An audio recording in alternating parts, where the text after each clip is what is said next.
ایک مرتبہ حضرت داؤد علیہ السلام نے اللہ تعالیٰ سے مناجات کرتے ہوئے عرض کیا کہ پروردگار، تو نے جسے جنت میں میرا رفیق اور ساتھی بنایا ہے، میں اس شخص کو ایک بار دیکھنا چاہتا ہوں۔ جس کے جواب میں اللہ تعالیٰ کی طرف سے حضرت داؤد کی طرف وحی کی گئی کہ اے داؤد، اگر تم اس شخص کو دیکھنا چاہتے ہو تو کل شہر سے باہر چلے جانا، اور شہر کے دروازے سے گزرنے کے بعد سب سے پہلے جو شخص تمہیں دکھائی دے وہی تمہارا جنت میں رفیق اور ساتھی ہوگا۔ دوسرے دن حضرت داؤد علیہ السلام نے اپنے فرزند حضرت سلیمان علیہ السلام کو ساتھ لیا اور شہر کے دروازے کو عبور کیا، اور جب ان کی نظر سب سے پہلے ایک بوڑھے شخص پر پڑی جس نے لکڑیوں کا ایک گٹھا سر پہ اٹھایا ہوا تھا اور وہ اسے بیچنے کے لیے شہر کی طرف آ رہا تھا، حضرت داؤد علیہ السلام نے آگے بڑھ کر اس بوڑھے شخص کا نام پوچھا تو اس شخص نے جواب دیا کہ میرا نام متی ہے، اور پھر شہر کے دروازے پر پہنچ کر اس نے لکڑیاں بیچنے کے لیے آوازیں لگانی شروع کر دی، اور آخرکار ایک شخص نے اس سے لکڑیاں خرید لیں۔ بوڑھے شخص نے لکڑیوں کی قیمت وصول کر کے کچھ گندم خرید کر کے اپنے گھر کی طرف جانے لگا تو حضرت داؤد علیہ السلام نے اس سے کہا کہ اے بزرگوار،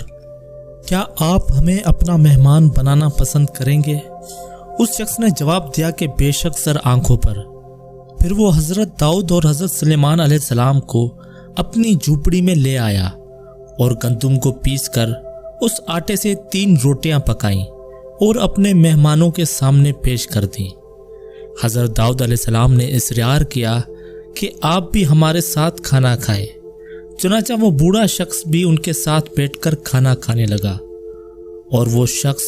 ہر لقمہ توڑتے وقت بسم اللہ کہتا اور لقمے کو نگلتے وقت الحمدللہ۔ جب سب نے کھانا کھا لیا تو اس بوڑھے شخص نے اپنے ہاتھ آسمان کی طرف اٹھائے اور کہنے لگا، خدایا، وہ جو لکڑیاں میں نے شہر جا کر فروخت کی ہیں وہ دراصل ایک درخت تھا جسے تو نے اپنی قدرت کاملہ کے ساتھ زمین میں سے اگایا تھا، اور پھر تو نے اس درخت کو خشک کیا، اور تو نے مجھے اتنی قوت دی کہ میں لکڑیاں کاٹ سکوں،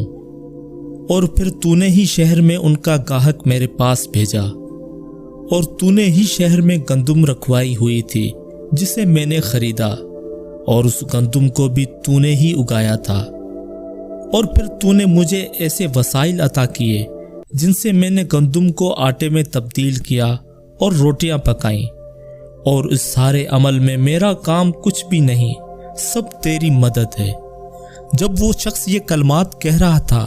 تو اس کی آنکھوں سے آنسو رواں تھے۔ جب حضرت داؤد علیہ السلام نے اس کی قدردانی کو دیکھا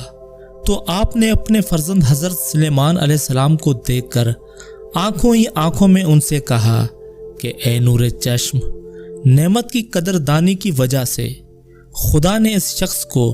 انبیاء کا ساتھی اور رفیق بنایا ہے۔